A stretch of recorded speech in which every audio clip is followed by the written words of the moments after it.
ছোট ছোট পোলাপাইন বাচ্চাগুলোরও এমন বদ অভ্যাস আমরা তৈরি করছি আজকাল যে মোবাইল ফোন হাতে না দিলে দানা পানি বাবু মুখে নেয় না।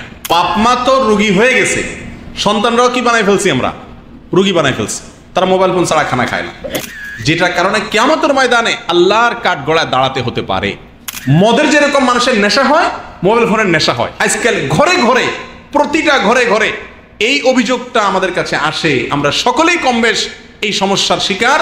একজন মুসলিম তার মোবাইল ফোন ব্যবহার যখন তিনি করবেন, যখন তিনি কথাবার্তা বলবেন, তখন তাকে কি দিতে হবে? সালাম দিতে হবে। আমরা কয়জন মানুষ মোবাইল ফোনে কল করে সর্বপ্রথম আসসালামু আলাইকুম রহমতুল্লাহ বলি? খুব কম সংখ্যক লোক।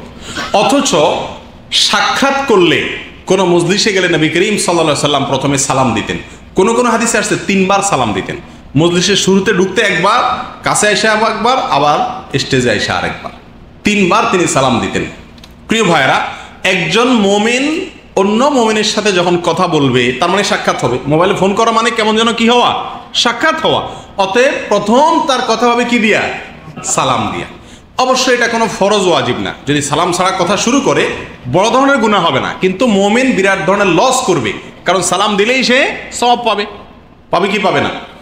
প্রিয় ভাইয়েরা, মোবাইল ফোনের ব্যবহার প্রসঙ্গে বেশ কিছু নীতিমালা, শরীয়ী নীতিমালা আমাদের মাথায় থাকা দরকার। তার ভিতরে একটা হলো, এটার ক্ষেত্রে মিতব্যয়ী হওয়া দরকার।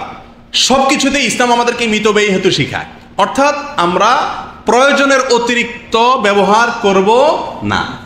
এ যুগে সবচাইতে বেশি ব্যবহার করা যে যন্ত্রটা, সেটার নাম হলো মোবাইল ফোন। এর চাইতে বেশি ব্যবহার করা হয় এরকম কোনো যন্ত্র আছে? সারা পৃথিবীর পূর্ব থেকে পশ্চিম, উত্তর থেকে দক্ষিণ পর্যন্ত যত মানুষ আছে, আমাদের প্রত্যেকটা মানুষের সারাদিনের ভিতরে যত যন্ত্র সবচেয়ে বেশি ব্যবহার করি আমরা, গড়ে গড়ে সব মানুষ মিলিয়ে, সেটা হলো এই মোবাইল ফোন। ঠিক না বেঠিক? এই মোবাইল ফোন ব্যবহার করতে গিয়ে এত পরিমাণ অপচয়, সময়ের অপচয় আমরা করি, মুখের অপচয় এত বেশি আমরা করি, যেটার কারণে কিয়ামতের ময়দানে আল্লাহর কাঠগড়ায় দাঁড়াতে হতে পারে। একজন মুমিন প্রতিটি কাজের সময় তার স্মরণ হবে, আমার এই কাজটা হয় নেকামলের পাল্লায় উঠবে, আর না হয় বদামলের পাল্লায় উঠবে। আমার এই কাজটা হয় আমাকে জান্নাতে যেতে সহায়তা করবে, আর না হলে জাহান্নামে যেতে সহায়তা করবে। দুইটার একটা। ঠিক না বেঠিক? অতএব মোবাইল ফোন ব্যবহার করার সময় খুব বেশি খেয়াল রাখতে হবে, অপ্রয়োজনীয় কথা, অপ্রয়োজনীয় ব্যবহার যেন না হয়। আজকাল মোবাইল ফোনের ব্যবহারটা অনেক ক্ষেত্রেই নেশার মতো হয়ে গেছে। একজন নেশাখোর যেরকম নেশা ছাড়া বাঁচে না, একজন মোবাইল ইউজার অনেকেই আছেন যে মোবাইল ছাড়া তার বাঁচা সম্ভব না, সে ডাইরেক্ট হয়ে গেছে। তার কথা কি বলবো, বড়দের কথা কি বলবো, ছোট ছোট পোলাপাইন বাচ্চাগুলোরও এমন বদ অভ্যাস আমরা তৈরি করছি আজকাল যে মোবাইল ফোন হাতে না দিলে দানা পানি বাবু মুখে নেয় না। কি বলেন? বেশিরভাগ শিশুদের এই সমস্যা কিনা? অর্থাৎ বাপ মা তো রুগী হয়ে গেছে, সন্তানরাও কি বানাই ফেলছি আমরা, রুগী বানাই ফেলছি। তারা মোবাইল ফোন ছাড়া খানা খায় না, কথা শুনে না, বায়না ধরে মোবাইল ফোন দিতে হবে, এরপরে সে খাবে বা কথা শুনবে। প্রিয় ভাইরা, এটা একটা রোগ, এটা একটা রোগ। মোবাইল ফোন ব্যবহার করার ক্ষেত্রে আমি যদি অতিরিক্ত ব্যবহার করি, প্রয়োজনের চাইতে বেশি ব্যবহার করি, তাহলে তার জন্য আল্লাহর কাছে জবাবদিহি করতে হবে কি হবে না? কথা বলার ক্ষেত্রে আমরা বিশেষ করে প্রবাসীদের এই সমস্যাটা সবচাইতে বেশি। মোবাইল ফোনে এত বেশি কথা বলি আমরা, যা প্রয়োজনের চাইতে অনেক বেশি। অনেকেই আছে দিনের ভিতরে 2 ঘন্টা 3 ঘন্টা মোবাইলে ফ্রি অ্যাপসগুলোতে নেটে কথাবার্তা বলে। ঠিক না বেঠিক?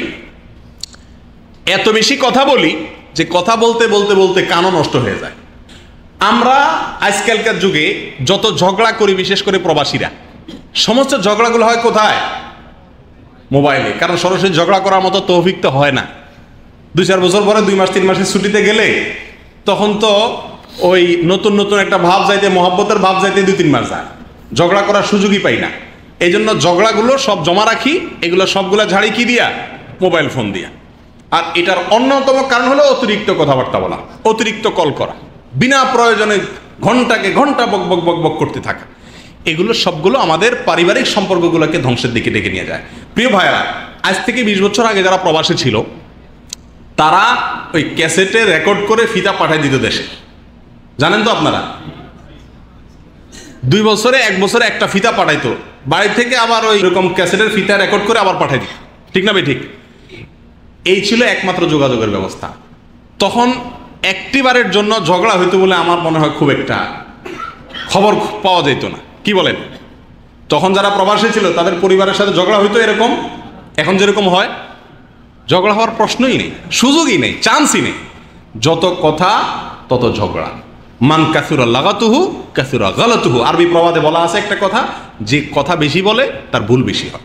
মোবাইল ফোনে যত বেশি কথা বলবেন তত ঝগড়া হবে, তত ঝামেলা, গ্যাঞ্জাম, ফাসাদ হবে। বিশেষ করে যদি কোনো গ্যাঞ্জাম লেগেই যায়, সাথে সাথে মোবাইল ফোনটা কাইটা বন্ধ করে থুয়ে দেন বালিশের নিচে। নেটের ব্যবহার এত বেশি হয়ে গেছে এখন আমরা 24টা ঘন্টা মুনাজাতের উপরে থাকি। সারাদিনই কিসের উপরে থাকি? মুনাজাতের উপরে থাকি। মুনাজাত বুঝুন তো? এই যে এলো মুনাজাত, মোবাইলে, ফেসবুকে, ইমোতে, হোয়াটসঅ্যাপে 2 হাতে ধরলে এরকম মুনাজাতের মতো হয় না? সারা দিন, রাত দিন, 24 ঘন্টা। আল্লাহ মাফ করো, এর জন্য আল্লাহর কাছে জবাব দিতে হবে কি হবে না? কিয়ামতের ময়দানে আল্লাহর কাছে মানুষের কয়েকটা প্রশ্ন উত্তর দেওয়া ছাড়া কদম না আনার সুযোগ থাকবে না। তার ভিতর একটা হলো আন উমরিহি ফিমা আফনা, জীবনটা কিভাবে কাটাইছে। আজকের যুগে আপনি সারাদিনের ভিতরে কত ঘন্টা মোবাইল হাতে রাখেন হিসাব করে দেখেন, দিন শেষে বিশাল একটা পরিমাণ সময় আমাদের মোবাইল হাতে চলে যায়। আল্লাহ তাআলা আমাদেরকে মিতব্যয়িতার পথটাকে গ্রহণ করার তৌফিক দান করুন। প্রিয় ভাইরা, বাচ্চাদেরকে মোবাইল দেওয়া বিশাল বড় একটা রোগ। বাচ্চাদেরকে মোবাইল দেওয়া, বাচ্চাদের হাতে মোবাইল দেওয়া, এটা শরীয়ী দৃষ্টিকোণ থেকে যেমন ক্ষতিকর, স্বাস্থ্যের দৃষ্টিকোণ থেকে এটা মহা ক্ষতিকর। বাচ্চাদের হাতে আমরা মোবাইল দেই না এরকম লোক কয়জন আছে বলেন? আমি কিছুদিন আগে একটা সতর্কতামূলক একটা এই বিষয়ে একটা ভিডিও দেখছিলাম, যে ভিডিওতে একজন বড় ডাক্তার তিনি এটার উপরে গবেষণা করেছেন। গবেষণা করে তার গবেষণার সারমর্মটা তিনি উপস্থাপন করলেন, যার খোলাসা কথা হলো, আমরা বাচ্চাদের হাতে যখন মোবাইল ফোনটা দিই তখন বাচ্চাদের শরীর মারাত্মকভাবে ক্ষতিগ্রস্ত হয়, ব্রেন ক্ষতিগ্রস্ত হয়, মস্তিষ্ক ক্ষতিগ্রস্ত হয়, শরীর ক্ষতিগ্রস্ত হয়। এই মোবাইল ফোন বাচ্চাদের কাছে দেওয়া তাদেরকে ধ্বংসের দিকে ডেকে নিয়ে আসে। দিতে হয়, তিনি পরামর্শ দিয়েছেন এরোপ্লেন মোড যেটা আছে না, এরোপ্লেন মোড, বিমানে থাকলে যে মোডটা দিতে হয় ওইটা দিয়ে দেওয়া, তাহলে আর তাদের ক্ষতি নাকি নাই। এটা হলো স্বাস্থ্যের দিক থেকে। আর শরীয়তের দিক থেকে মোবাইল ফোন বাচ্চাদেরকে দেওয়ার ফলে এদমানের পর্যায়ে চলে যাচ্ছে। মদের যেরকম মানুষের নেশা হয়, মোবাইল ফোনের নেশা হয়। আজকাল ঘরে ঘরে, প্রতিটা ঘরে ঘরে এই অভিযোগটা আমাদের কাছে আসে। আমরা সকলেই কমবেশ এই সমস্যার শিকার, যে বাচ্চাকে মোবাইল ফোন না দিলে সে খায় না। আছে কি নাই আপনাদের বাচ্চাগুলোর মধ্যে এই সমস্যা? আপনাদের ঘরগুলোতে সমস্যা নাই? মোবাইলে কার্টুন চালায় দিতে হবে, ভিডিও চালায় দিতে হবে, গেমস খেলতে দিতে হবে, তারপরে সে খাবে, আর না হলে সে খাবে না। এই পর্যায়ে যে আমি বাচ্চাকে নিয়ে গেছি, এই বাচ্চা পরবর্তীতে তার পড়াশোনা থেকে নিয়ে প্রতিটা ধাপে ধাপে তার সবচেয়ে বড় শত্রু হবে এই মোবাইল ফোনের সেট। আমরা মনে করি পয়সা দিয়ে একটা ভালো সেট কিনে দিলাম, একটা ট্যাব কিনে দিলাম বাচ্চার হাতে, তাহলে বোধহয় আমি বাচ্চার বিরাট হক আদায় করলাম, আমি বাচ্চার বিরাট ক্ষতি করলাম, অভিভাবক হিসাবে আমি সবচেয়ে বড় ক্ষতি করলাম যদি তার হাতে এরকম অ্যান্ড্রয়েড সেট উঠাই দিই। এই বিষয়ে আমাদের সাবধান থাকতে হবে। আল্লাহ সুবহানাহু ওয়া তাআলা কোরআনে কারীমের ভিতরে সফি বা নির্বোধদেরকে নিজেদের মাল সম্পদ দিতে নিষেধ করেছেন, যারা বুঝে না এটার ব্যবহার সম্পর্কে, লাভ ক্ষতি বুঝে না। অতএব বাচ্চাদেরকে মোবাইল ফোন দেবো না ইনশাআল্লাহ। মনে থাকবে তো ভাই? আল্লাহ আমাদেরকে বোঝার তৌফিক দান করুন।